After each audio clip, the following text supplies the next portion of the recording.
ملګرو په کالو خان کې د یو هلک سره چې کومه واقعه شوې ده، سودیس نامي هلک دی چې د سندرې په وجه سره یې کلاس نه بهر ته کړی، کالج نه بهر ته کړی و. نو موږ دا سوچ وکړو چې د ده مرسته څنګه یې کولی شو.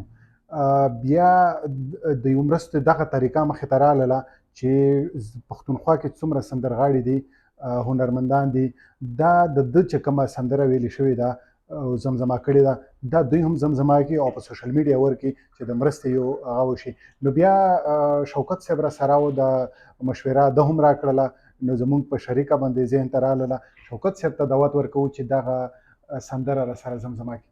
چرته چې ساز نه وي سندره نه وي، هلته کې هیڅ د ژوند خبره نه وي. واه څنګه چې تاسو خبر وکړه میران صاحب، همدغې د هغې سره د اظهار یکجهتي د ملګرتیا په طور باندې زه خپله دغه کوشش کوم چې یو څو شعرونه تاسو ته او هغوی ته زمزمه کړم او دغې سندرې سره ملګري شو. چې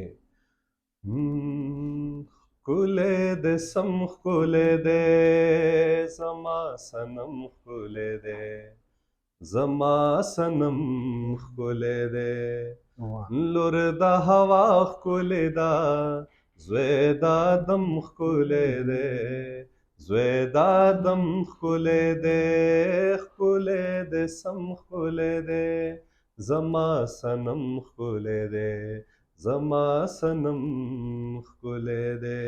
ډېر ښه ډېر یو چې د سوات شي جانان، بل یې موسم ښکلی دی.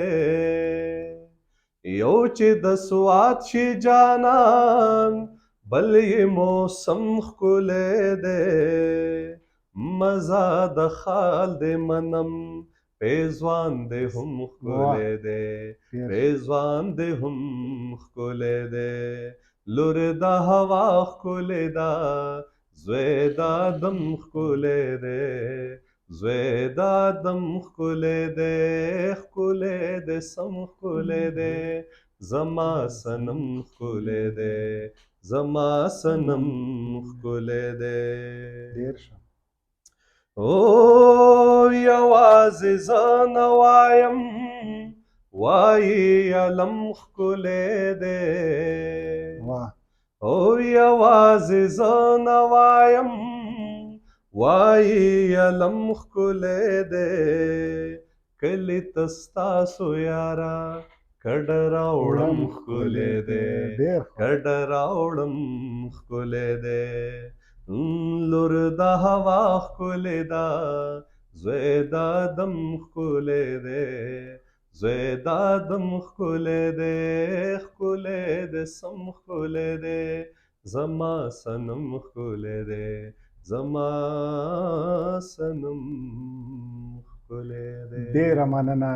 ازادي، هنر، سندره ټول د جاري وي او آباد دی. انشاءالله دغه شان به جاري وي او موږ به مخ په وړاندې بوځو.